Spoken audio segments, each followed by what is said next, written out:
With me. My goodness gracious. They just keep changing the narrative norms in Washington with the Biden administration. The phone number, if you want to be here, 877-97-ERIC, 877-973-7425. You can also get me on social media, EW Erickson, and go every day to ewerickson.com. My recipe went out yesterday. You can go to ewerickson.com, click the recipe tab, and get that recipe today. If you want to be on the email list for recipes, we don't sell it. We don't spam you. We don't give you ads, just a recipe. You can text recipe to 33777. Why? Because everybody gets so obsessed with the news and politics, and sometimes you should just cook a nice meal and have friends around the table who you may disagree with politically, but you can talk about other stuff and find common ground. Now, Joe Biden addressed American soldiers. He has this to say. We must all commit to an ambitious climate action if we're going to prevent the worst impacts of climate change, limiting global warming to no more than 1.5 degrees Celsius, lead the global transition to clean energy technology. You know, when I went over in the tank in the Pentagon, when I first was elected vice president with President Obama, the military sat us down to let us know what the greatest threats facing America were, the greatest physical threats. This is not a joke. You know what the Joint Chiefs told us the greatest threat facing America was? Global warming. Because there'll be significant population movements, fights over land, millions of people leaving places because they're literally sinking below the sea in Indonesia because of the fights over what is arable land anymore. Now, just wait, please. I thought it was white supremacy. I'm having a hard time keeping up.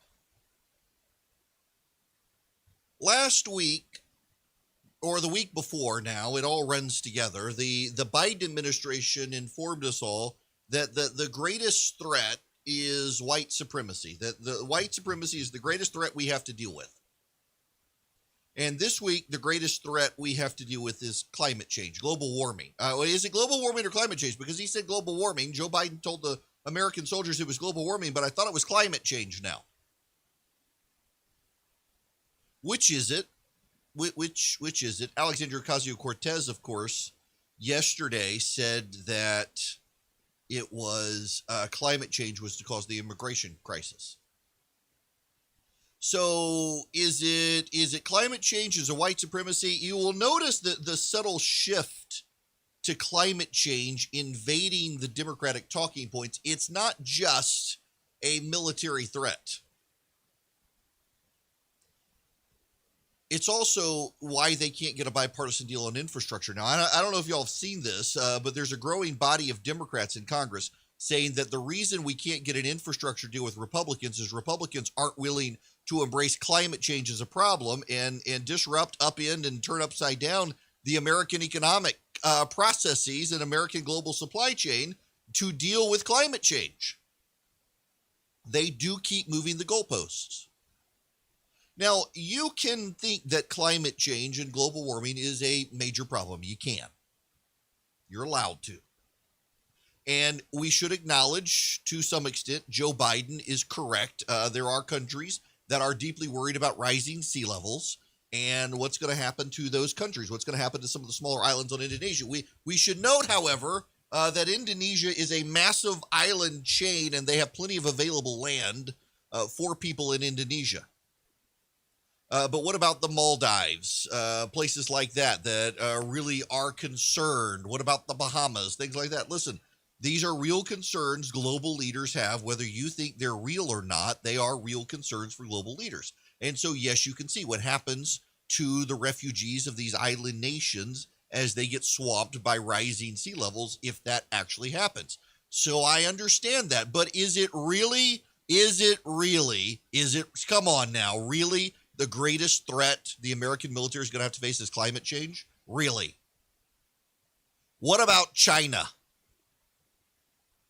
What about Russia?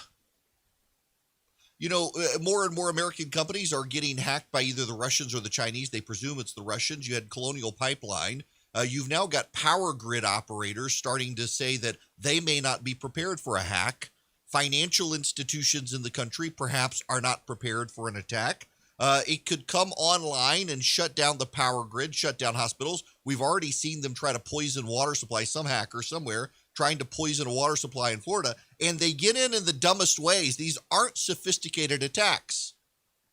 The water supply problem in Florida came in through a user who hadn't reset his password. It had made it into the black market, and then they weren't running a Windows patch because they were running Windows XP that wasn't supported anymore.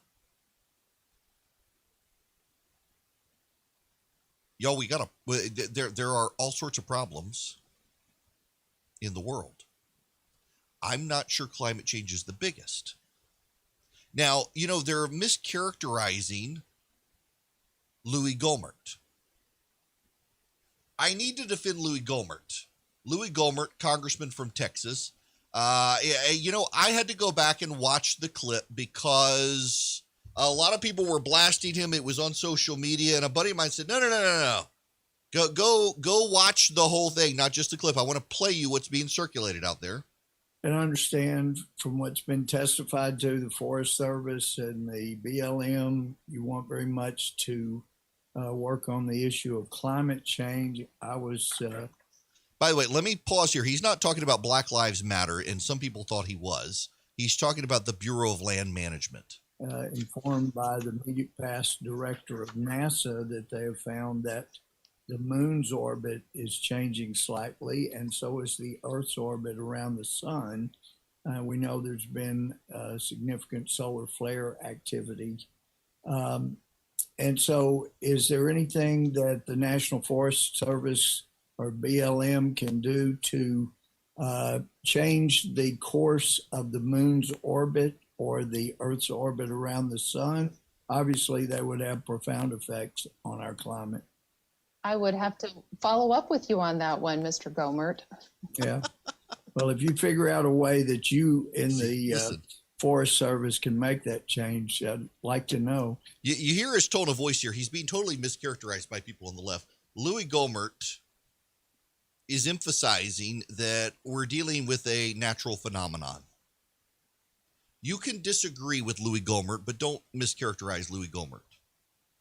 And again, I got to tell you, a lot of my friends sent me that clip. They're like, I can't believe he did this. Oh my gosh, I'm so embarrassed. And I thought, I can't believe Louis would do that. And then I went and talked to a buddy of mine. He's like, no, you gotta watch the whole setup here. Gohmert was emphasizing in the hearing that climate change is in part or mostly or all a natural phenomenon. And unless we can move the Earth further away from the sun, we're not going to fix the problem. And instead of trying to upend our economy and upend the way Western civilization lives, we should instead be adapting to climate change, not trying to stop something that is in large part a natural phenomenon.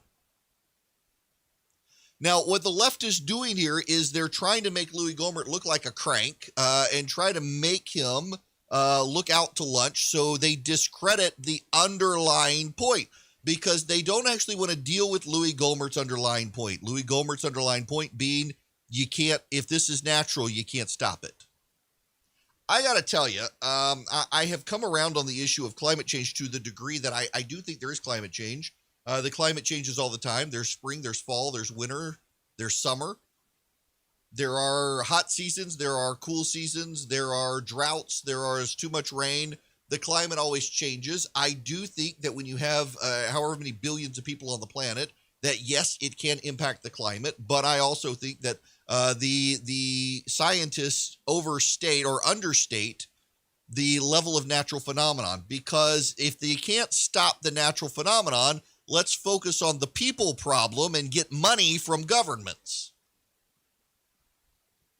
Yes, I do think people contribute to the problem. No, I do not think it's as much as the left would have you believe. And by the way, I don't understand why the people of the United States have to give up their way of life when it's really not us. We continue to cut emissions. We continue to do the right thing. It's China, it's Russia, it's India, it's Brazil, it's these other countries that are not doing what they say they're going to do. And every time President Xi of China comes out and says, They're going to take on something. He's like, oh my gosh, the President Xi is going to do this.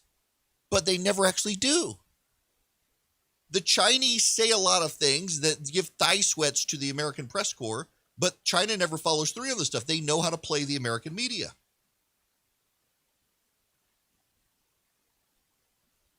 We've got to adapt. And Louis Gohmert is right on that point. And Louis Gohmert should not be mischaracterized by the left or by social media. Twitter employees are the ones who really helped mischaracterize Louis Gohmert. His point is we have to adapt. For Joe Biden to go out and tell soldiers that global warming is the biggest threat they're going to have to deal with should be more ripe for ridicule than what Louis Gohmert said. Because his point was a sarcastic point to emphasize the natural phenomena of us being the distance we are from the sun. And since we can't move the planet, we can't fix the problem, so let's adapt to it. Joe Biden is out there actually telling American soldiers at a time American institutions are getting hacked by Russians and the Chinese are looking expansionist. We got supposed UFOs flying around that are actually military tech from countries that we don't understand, that somehow climate change is the biggest problem.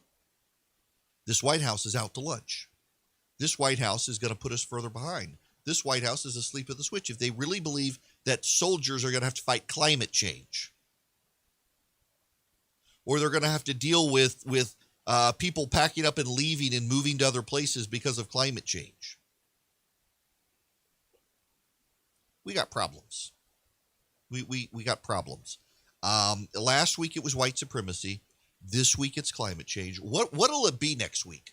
Will we be back to the pandemic next week, that the pandemic will be the worst thing, but don't talk about China? What will be the worst thing for humanity next week? We've gone through white supremacy. We're now at climate change. I don't know. Skinny jeans, maybe hipsters. Gen Z. I mean, Gen Z is probably a bigger threat than climate change. They'll come up with something, I'm sure. But every week it's a new worst thing ever. From white supremacy to climate change. And don't pay attention to the changing goalposts, the moving goalposts. Pay attention to what Louis Gohmert said. No, actually, Louis Gohmert had a valid point, and he's being mischaracterized by a whole lot of people because they don't want to deal with the point he was making. Want to be on the show? Call Eric.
My goodness, the fallout over the Kamala Harris laugh continues. CNN of all places. Listen, this is John Berman. Vice President Kamala Harris back in the United States this morning after a trip to Guatemala and Mexico, her first foreign trip as vice president.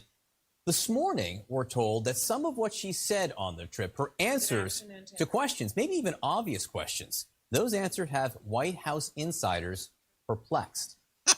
Here's John Harwood, not exactly a friend of Republicans. No surprise that the White House was not thrilled by that answer, a little bit confused as to why she handled it that way.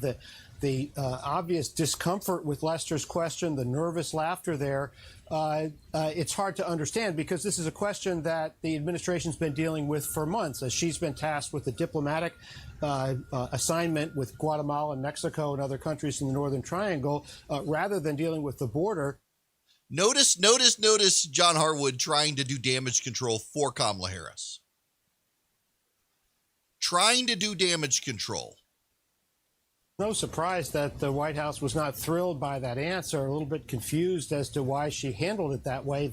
The obvious discomfort with Lester's question, the nervous laughter there. Pointing out the nervous laughter and the obvious discomfort, but then wait, the transition. It's hard to understand because this is a question that the administration's been dealing with for months as she's been tasked with the diplomatic assignment with Guatemala. She's been tasked with the diplomatic assignment. They've been dealing with this question. Guatemala and Mexico and other countries in the Northern Triangle. She's been tasked with the diplomacy for these Northern Triangle countries. Rather than dealing with the border. Not the actual border. Notice how he tries to explain that away using CNN's own leg-humping reporting, probably written by Kamala Harris herself a couple of weeks ago, that, yeah, I know the Biden administration said she's in charge of the border situation, but really she's in charge with the diplomacy. John Harwood does not like Republicans. John Harwood is on his social media feed essentially said Republicans are all white supremacists and bad, and they are the problem in Washington, D.C., and something needs to be done about them. This is not a man who is on the Republican side. And when he is going on CNN saying the White House is really perplexed by Kamala Harris, she should have been prepared for this, they don't know what's going on, that's not good for Kamala Harris. I really genuinely do think, again, it is worth noting that she's not a good candidate, has never been a good candidate, and never even made it to Iowa.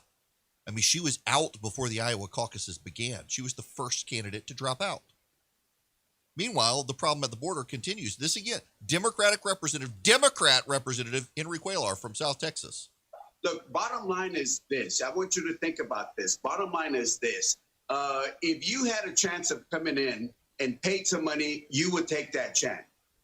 If you had a chance of being returned, you would think about it. And that's the bottom line. Why not have immigration judges here at the border? Why not give everybody the day in court?